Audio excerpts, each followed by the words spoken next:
नवरात्र के दिन माँ दुर्गा की उपासना की जाती है। श्रीमद् देवी भागवत पुराण के अनुसार नवरात्रि के 9 दिन जो व्यक्ति विधि विधान माँ दुर्गा के अलग अलग स्वरूपों की उपासना करता है, उसकी सारी इच्छाएं पूरी हो जाती है।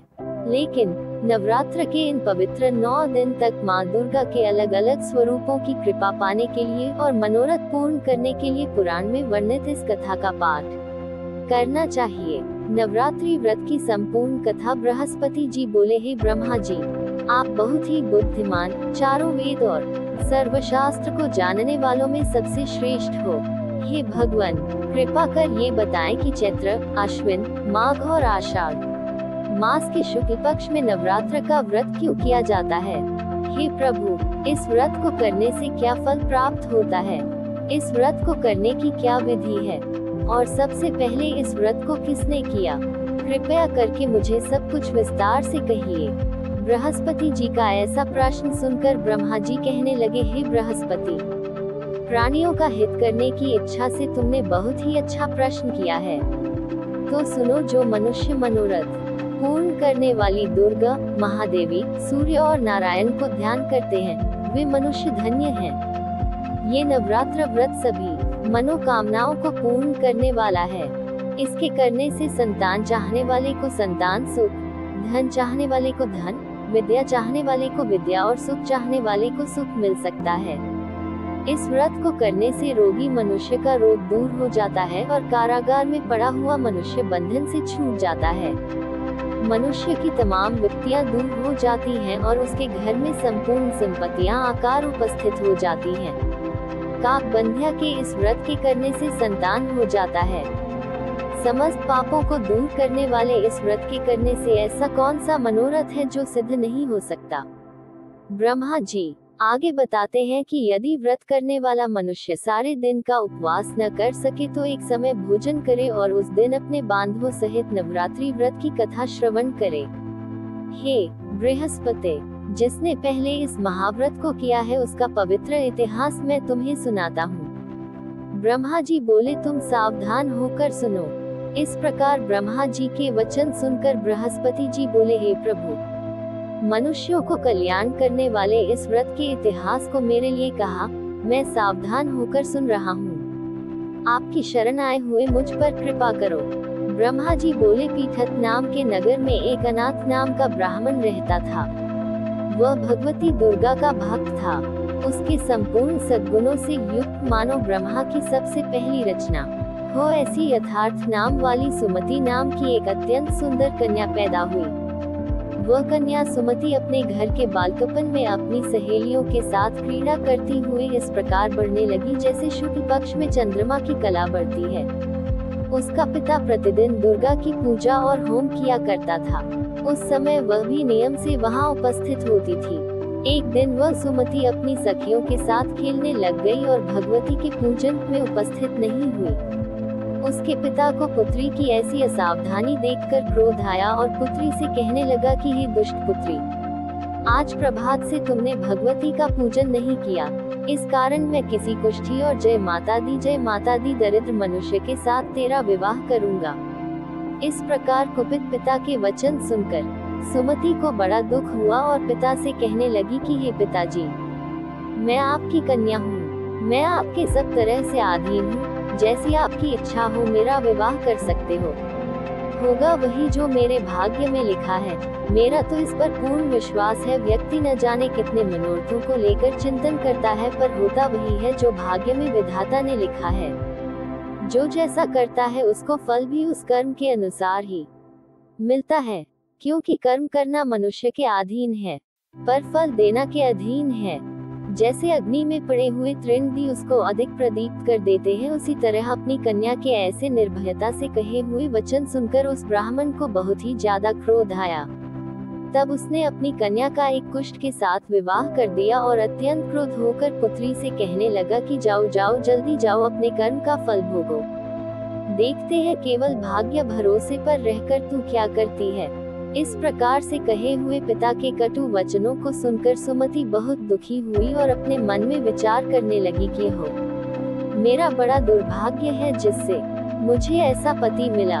इस तरह अपने दुख का विचार करती हुई वह अपने पति के साथ वन चली गई और भयानक वन में कुशायुक्त स्थान पर उन्होंने वह रात बड़े कष्ट से व्यतीत की।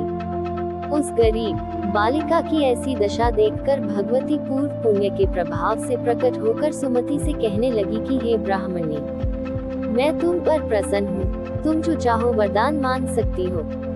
मैं प्रसन्न होने पर मनोवांछित फल देने वाली हूँ। इस प्रकार भगवती दुर्गा का वचन सुनकर ब्राह्मणी कहने लगी कि आप कौन हैं जो मुझ पर प्रसन्न हुई हो। ये सब मेरे लिए कहा और अपनी कृपा दृष्टि से मुझ दासी को कृतार्थ करो। ऐसा ब्राह्मणी का वचन सुनकर देवी कहने लगी कि मैं आदि शक्ति हूँ और मैं ही ब्रह्मा, विद्या और सरस्वती हूँ। मैं प्रसन्न होने पर प्राणियों को दुख दूर कर उसको सुख प्रदान करती हूँ। हे ब्राह्मणी, मैं तुम पर तेरे पूर्व जन्म के पुण्य के प्रभाव से प्रसन्न हूँ। तुम्हारे पूर्व जन्म का पूरा वृतांत सुनाती हूँ, सुनो। तू पूर्व जन्म में निषाद भील की स्त्री थी और अति पतिव्रता थी। एक दिन तेरे पति निषाद ने चोरी करने के कारण तुम दोनों को सिपाहियों ने पकड़ लिया और ले जाकर जेल खाने में कैद कर दिया। उन लोगों ने तेरे को और तेरे पति को भोजन भी नहीं दिया। इस प्रकार नवरात्र के दिनों में तुमने न तो कुछ खाया और न जल ही पिया, इसलिए 9 दिन तक नवरात्र का व्रत हो गया। हे ब्राह्मणी, उन दिनों में जो व्रत हुआ उस व्रत के प्रभाव से प्रसन्न होकर तुम्हें मनोवांछित वस्तु दे रही हूँ। तुम्हारी जो इच्छा हो सो मांगो। इस प्रकार दुर्गा के कहे वचन सुनकर ब्राह्मणी बोली कि अगर आप मुझ पर प्रसन्न हैं तो हे दुर्गे, आपको प्रणाम करती हूँ। कृपा करके मरे पति के कोढ़ को दूर करो।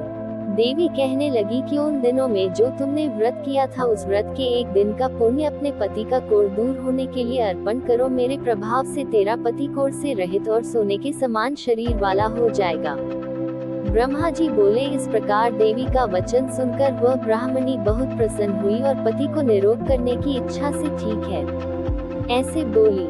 तब तक उसके पति का शरीर भगवती दुर्गा की कृपा से कुष्ठहीन होकर अति कांति युक्त हो गया, जिसकी कांति के सामने चंद्रमा की कांति भी क्षीण हो जाती है। वह ब्राह्मणी पति की मनोहर देह को देखकर देवी को अति पराक्रमी वाली समझकर स्तुति करने लगी कि हे दुर्गे, आप दुर्गत को दूर करने वाली, तीनों जगत का संताप हरने वाली, समस्त दुखों को दूर करने वाली, रोगी मनुष्य को निरोग करने वाली, प्रसन्न होने पर मनोवांछित वस्तु को देने वाली और दुष्ट मनुष्य का नाश करने वाली हो। तुम ही सारे जगत की माता और पिता हो।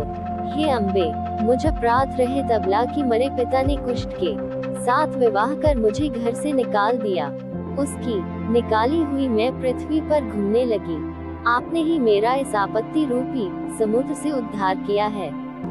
हे देवी, आपको प्रणाम करती हूँ, मुझ दीन की रक्षा करो। ब्रह्मा जी बोले कि हे बृहस्पति। इसी प्रकार उस सुमति ने मन से देवी की बहुत स्तुति की। उससे की हुई स्तुति सुनकर देवी को बहुत संतोष हुआ और ब्राह्मणी से कहने लगी कि हे ब्राह्मणी, तेरा उदायल नाम का एक अति बुद्धिमान, धनवान, कीर्तिवान और जितेंद्रिय पुत्र शीघ्र ही होगा। ऐसा कहकर वह देवी उस ब्राह्मणी से फिर कहने लगी कि हे ब्राह्मणी, और जो कुछ तेरी इच्छा हो वही मनोवांछित वस्तु तुम मांग सकती हो। ऐसा भगवती दुर्गा का वचन सुनकर सुमति बोली कि हे भगवती दुर्गे, अगर आप मेरे पर प्रसन्न हैं तो कृपा कर मुझे नवरात्रि विधि बताए। हे दयावती, जिस विधि से नवरात्र व्रत करने से आप प्रसन्न होती हैं उस विधि और उसके फल को मेरे लिए विस्तार से वर्णन करें। ब्राह्मणी के वचन सुनकर माँ दुर्गा ने मुस्कुराते हुए कहा, हे ब्राह्मणी, मैं तुम्हें वह नवरात्र व्रत विधि बताती हूँ जो समस्त पापों का नाश कर मोक्ष प्रदान करने वाली है। इस व्रत का महात्म्य इतना महान है कि इसे करने मात्र से जीवन के समस्त कष्ट दूर हो जाते हैं।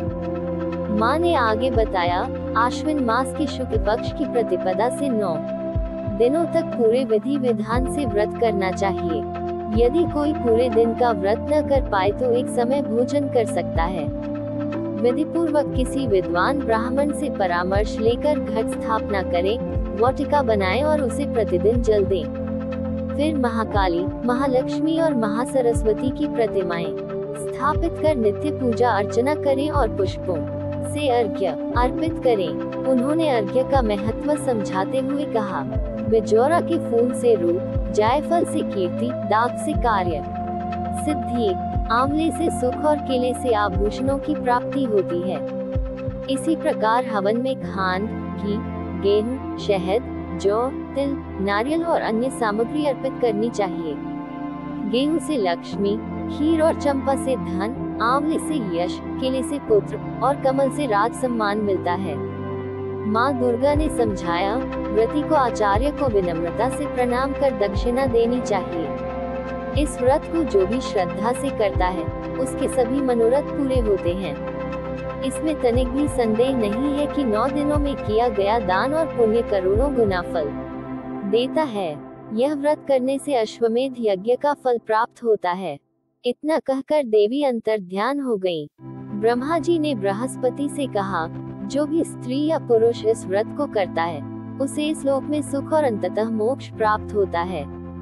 हे बृहस्पति, तुमने लोकहित के लिए इस व्रत के विषय में प्रश्न किया, इसलिए तुम धन्य हो। ब्रह्मा जी के वचनों को सुनकर बृहस्पति जी आनंद और कृतज्ञता से भर उठे और कहा कि हे प्रभु, आपने अमृत समान इस व्रत का महत्व सुनकर मुझे अनुग्रहित किया। वास्तव में यही भगवती शक्ति संपूर्ण जगत का पालन करने वाली है, जिसके प्रभाव को जान पाना कठिन है। नवरात्रि में घट स्थापना का विशेष महत्व है, जो 9 दिनों के दिव्य अनुष्ठान की शुरुआत का प्रतीक है। इस बार 22 सितंबर दिन सोमवार को नवरात्रि का आरंभ हो रहा है। नवरात्रि कलश स्थापना की पूजा विधि। नवरात्रि के दिन सुबह जल्दी उठकर स्नान कर लें। इसके बाद स्वच्छ वस्त्र धारण करें। इसके बाद पूजा स्थल पर लाल रंग के आसन पर पूर्व या उत्तर दिशा की तरफ मुख करके बैठें। इसके बाद हाथ में कुश लें और हाथ में जल लेकर पूजा स्थल और पूजन सामग्री पर छिड़क दें और अपना माथे पर चंदन से तिलक करें। कलश की स्थापना के लिए सप्तमृत्तिका बालू में मिलाकर अच्छे से फैलाकर गोलाकार बना लें। इसके बाद बीच में कलश को स्थापित करें। कलश को स्थापित करने से पहले उस पर स्वास्तिक का चिन्ह बना लें। कलश को भी उत्तर या पूर्व दिशा की तरफ रखें। कलश स्थापित करने के लिए मिट्टी को फैलाएं। इसके बाद मिट्टी में जौ को कलश के नीचे रखी मिट्टी में मिला दें। कलश पर फूल रख दें और जल को कलश में भर दें। कलश पर चंदन से तिलक लगा दे। कलश के जल को प्रभावशाली बनाने के लिए उसमें सर्वोष्ठी डालें। कलश पर पंचपल्लव रख दें। कलश में 7 प्रकार की मिट्टी डालें। इसके बाद कलश में सिक्का डालें। कलश में वस्त्र अर्पित करें। कलश पर नारियल रखने के लिए पहले नारियल पर एक वस्त्र लपेट लें। नारियल को कलश पर स्थापित कर दें। अंत में घी का दीपक जलाकर परिवार के साथ मिलकर माँ दुर्गा का पूजन शुरू कर दें। आपसे अनुरोध है, इस नवरात्रि माँ दुर्गा की कथा का श्रवण अवश्य करें और यदि संभव हो तो प्रतिदिन पाठ करें।